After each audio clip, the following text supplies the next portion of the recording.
Constantly change हो रही हैं। आपको पता है कि हमारा जलसा था मज़ार कायद पे, जिसकी तैयारी हमने शुरू कर दी थी। कैंप भी लगा दिया था। असलम खान हमारे MNA यहाँ बैठे हैं जो सारे देखते हैं चीज़ों को। लेकिन वो जो 2 दिन से बारिश पड़ी है तो वहाँ ग्राउंड की हालत ऐसी नहीं थी कि जलसा हो सके। फिर हमने डिसाइड किया कि हम जलसा करेंगे शारा कायदीन पे। हमने रात को जाके वो स्पॉट भी देखा और वो बड़ा अच्छा स्पॉट था। वहाँ पहले भी कर चुके हैं जलसे, तो शारा कायदीन का स्पॉट भी देखा। लेकिन अब फिर हमें ये सिस्टम से और वेदर वार्निंग ये आई है कि कल चांसेस ये हैं कि जो सिस्टम है मॉनसून का वो एक जगह आके खड़ा हो गया और वो कल कराची की तरफ आ सकता है और फिर तूफ़ानी बारिश का अंदेशा है। आज रात से था तो दिन से, लेकिन रात से। तो सारी चीज़ों को देखने के बाद हम दोपहर तक हम तैयार थे।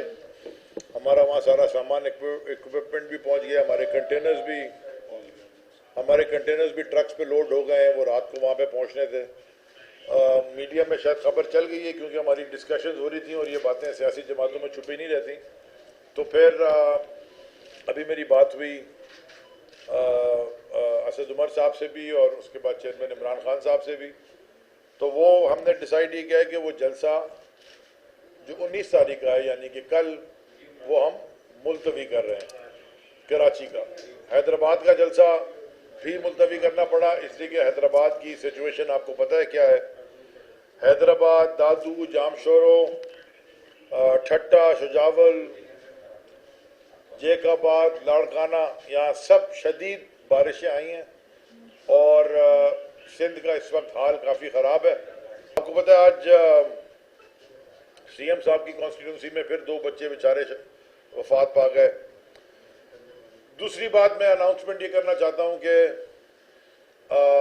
हमने भी दरख्वास्त की है, मेरी भी प्राइम मिनिस्टर साहब से, इमरान खान साहब, चेयरमैन तहरीक साहब से बात हुई।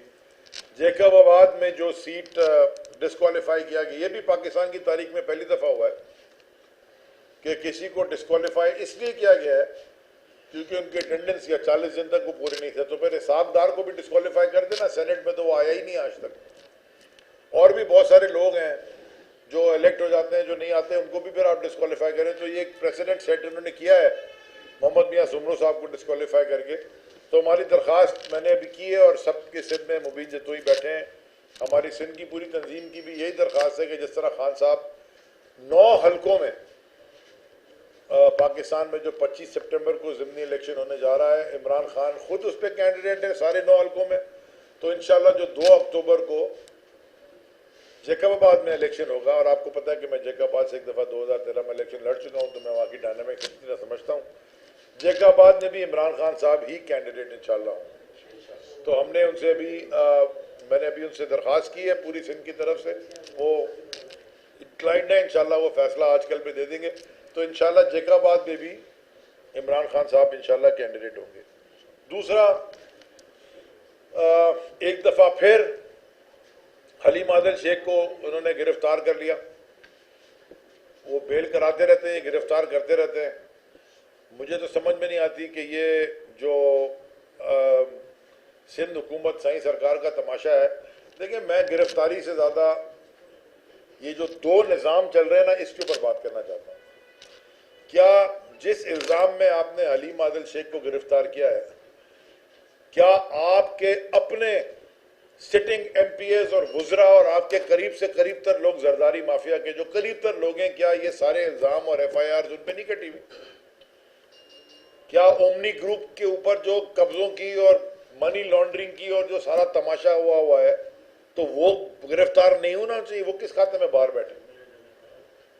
जो पूरे जंगल आप खा गए हैं, जो नवाबशाह के अंदर वो जो कत्ल गारत करा के आप जमीनों पे कब्जे कराते रहे पुलिस को इस्तेमाल करके, जो वो हसन दरदारी नाम है उसका, वो जो तमाशे कर रहा है पूरे अंदरूने सिंध में, क्या उसको जेल में नहीं होना चाहिए? अगर शहजाद साहब फोन रख दें तो फिर मैं प्रेस कॉन्फ्रेंस कर लूँ। तो इम्पोर्टेंट बात यह है कि मैं एक अपील करना चाहता हूँ हमारी 2 सूबों में जो हुकूमत है, खैबर पख्तूनख्वा में भी और पंजाब में भी। मैं उन दोनों चीफ मिनिस्टर से अपील करूँगा कि यहाँ हमारी सिंध के लोगों की, क्योंकि पाकिस्तान का हिस्सा है, कुछ इमदाद कर दें, कुछ हेल्प एक्सटेंड कर दें, क्योंकि ये जो हमारी साई सरकार है सिंध में, इनसे हमें कोई तवक्को नहीं है, ना आवाम को या लोगों को या सैलाब ज़दगान जो मुतासरीन हैं उनमें से भी किसी को कोई एक्सपेक्टेशन है। तबाही हुई है पूरे सिंध में, ना इंफ्रास्ट्रक्चर कभी आज तक इन्होंने ठीक किया, ना कैनाल सिस्टम ठीक किया दुनिया भर में। और ये पता चल रहा है कई सालों से, कई दिहाइयों से इसके ऊपर डिस्कशन हो रही है। 2000 में मुझे याद है 4-5 से ये सैलाब आते हैं, फिर अब ये फ्रीक्वेंसी बहुत बढ़ गई है, अब हर साल ही हो रहा है। तो कराची के हद तक तो ना नाले साफ हुए, ना कचरा उठा। हमने जलसा एक वजह से और पोस्टपोन किया कि असलम से जब हमारी बात हो रही थी तो असलम साहब ने हमें बताया कि देखें जो यहाँ कंडीशन है वायरिंग की, इलेक्ट्रिक जो पोल्स हैं वो अगर खुदा ना खासा कोई तार गिरता है, वहाँ अगर जलसा हो रहा हो, लाखों आदमी आते हैं, स्ट्रीट लाइट्स हैं, वहाँ पे अगर कोई तार गिरते हैं तो खुदा ना खासा कोई हादसा ना हो जाए, बारिश में पानी को तार गिर जाए, लाइव वायर। तो सारी चीज़ों को मद्देनज़र रखते हुए हमने जलसे को एक्सटेंड किया है। हमारा टारगेट अगले हफ्ते का है इंशाअल्लाह।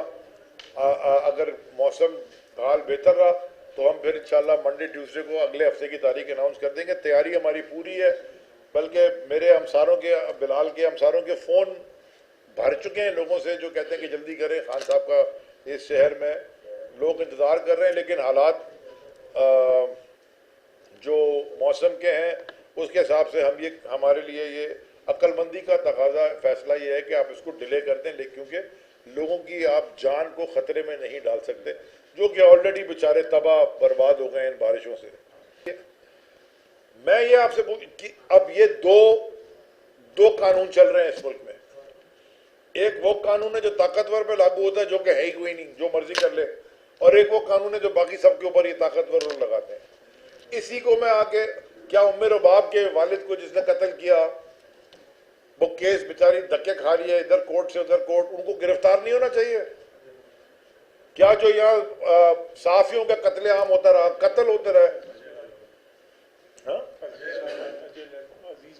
हाँ ये सारे साफियों का कत्ल हुआ, मर्डर किया गया उनको, वो जिन्होंने कत्ल किया वो बाहर घूम रहे हैं, उनको गिरफ्तार नहीं किया। यानी कि कत्ल बाहर है, और ये अगर पॉलिटिकल विक्टिमाइजेशन नहीं है तो क्या है?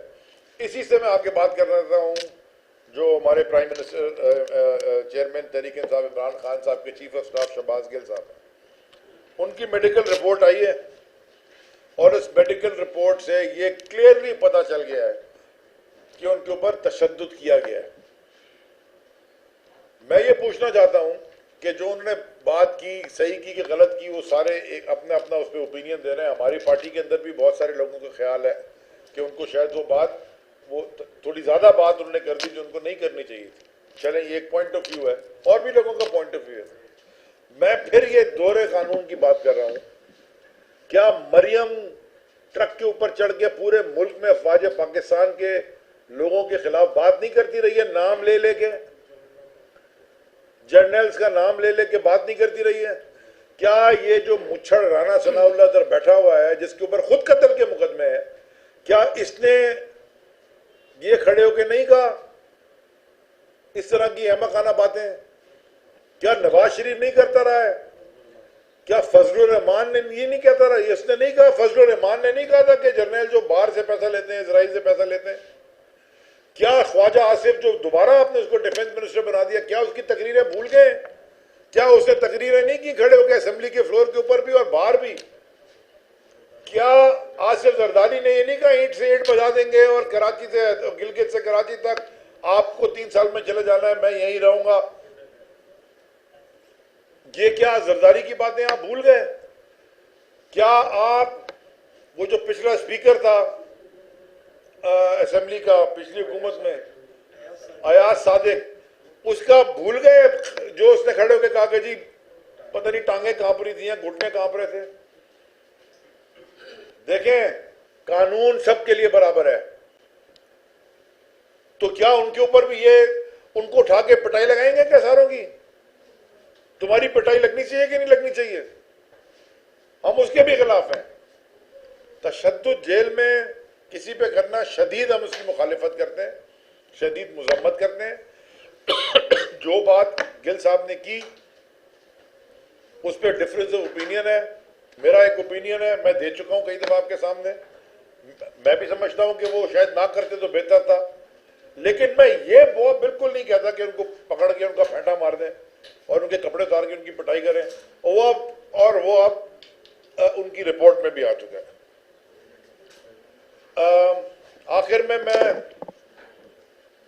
आखिर में जो इतवार को इलेक्शन है NA 245, जो बाय इलेक्शन हो रहा है आमिर लियाकत मरहूम की वफात के बाद जो सीट विकेट हुई थी उनकी, जिसमें महमूद मौलवी साहब खड़े हैं, उसमें एक तरफ तहरीक इंसाफ है, दूसरी तरफ सारे चोरों का टोला है। 1 वर्सेस ऑल। महमूद मौलवी साहब इमरान खान के नाम से किए हुए तहरीक इंसाफ के कैंडिडेट हैं, बड़ी अच्छी उन्होंने डोर टू डोर कैंपेन की है। बाकी सारे, अब आप बताएं ना, ये जो चौधरी बंदे थे यहाँ के, उनको दावेदार तो शायद नहीं, दादा बनते थे। दावेदार तो जो मर्जी करते रहे। जो यहाँ दादा बने घूमते थे शहर में, आज वो पीपल्स पार्टी के साथ भी मिलके वो हिमायत का ऐलान करवा दिया और उन्होंने फजलुर रहमान डीजल के साथ भी ऐलान करवा दिया। यानी कि उनको इतना खौफ आया हुआ है कि सारी जमातें मिल गई हैं एक तरफ और तहरीक इंसाफ खड़ी है एक तरफ। इंशाअल्लाह संडे को भी आपको पता चलेगा, बारिश अल्लाह करे ना हो, लेकिन इररिस्पेक्टिव बड़ी कौम निकलेगी वोट देने तहरीक इंसाफ के कैंडिडेट को, इमरान खान के टाइगर को, और जितनी कौम निकलेगी उन्होंने वोट इधर डाला है। और मैं ये सारों को वार्न करना चाहता हूं। मैं 200 NA 240 का इलेक्शन आप सबने देखा, पूरी दुनिया में ये कैमरे की सुर्खी, गोलियां चल रही है, जंग ज्यादा थी, इलेक्शन कम था। हालांकि वोटिंग वहां सिर्फ 8% हुई, क्योंकि तहरीक इंसाफ वहां खड़ी नहीं थी, कोई वोट देने नहीं निकला। उसके बाद तो बातें आपने की हैं, ये दुनिया बदल गई है। ये पुराने अखबार नहीं है कि 1960 में बैठेंगे अखबार की कटिंग निकालें। ये सोशल मीडिया के ऊपर व्हाट्सएप ग्रुपों में आप सिर्फ गूगल कर लें, आपको नजर आ जाएगा किसने क्या कहा है, ये कैसे बाहर घूम रहे हैं और ये कैसे हुकूमत में है। और अगर किसी ने गलत बात की है, क्या उसको ये हक नहीं है कि अदालत में जाके वो अपना क्लैरिफिकेशन पेश करे और अपने आप को अपना दिफा करे? भले केस आ रहे अदालत से, अदालतों का हमें एहतराम है, करते आए, हर फैसला मानते हैं। बहुत सारे फैसलों पे सवालिया निशान उठते हैं, हम मानते तो है ना। ये तो अदालत का फैसला नहीं मानते आज तक। यानी कि ये खड़े होके लंदन से जो बैठ के वहां भागा हुआ है प्लेटलेट्स कमी करके अपना नवाज शरीफ, क्या वो अदालत, और वो ये नहीं कहता कि मेरे खिलाफ साजिश की गई है, एस्टैब्लिशमेंट ने साजिश की, अदालत को प्रेशर किया, वो बात ठीक है। सो मेरा कहने का मकसद है कि देखें, ये जो हरकतें ये कर रहे हैं, ये हुकूमत जो बैठी हुई है, और जिस नैरेटिव के ऊपर उन्होंने शहबाज गिल को अरेस्ट किया है, राना सनाउल्लाह और उसकी उस जैसे डाकुओं ने, बिल्कुल ही मतलब गलीज तरीन इंसान है। और ये बातें, ये इस इल्जाम में तुम खुद पकड़े जाओगे, क्योंकि तुमने इससे बहुत ज्यादा घटिया बातें की हैं। अफवाज पाकिस्तान के खिलाफ तुमने इससे बहुत ज्यादा घटिया बातें की हैं। राना सनाउल्लाह, तुमने और तुम्हारी जमात ने, तुम्हारे लीडरान ने, और तुम्हारी वो एक बनी हुई है लीडर आजकल, जो कि बेल पे बाहर है, यानी कि जमानत पे बाहर है, जमानत पे बाहर है करप्शन के इल्जाम में, और इस तरह की ट्रक के ऊपर खड़े होकर पूरे पाकिस्तान में उल्टी सीधी है मखाना बातें करती फिरती थी।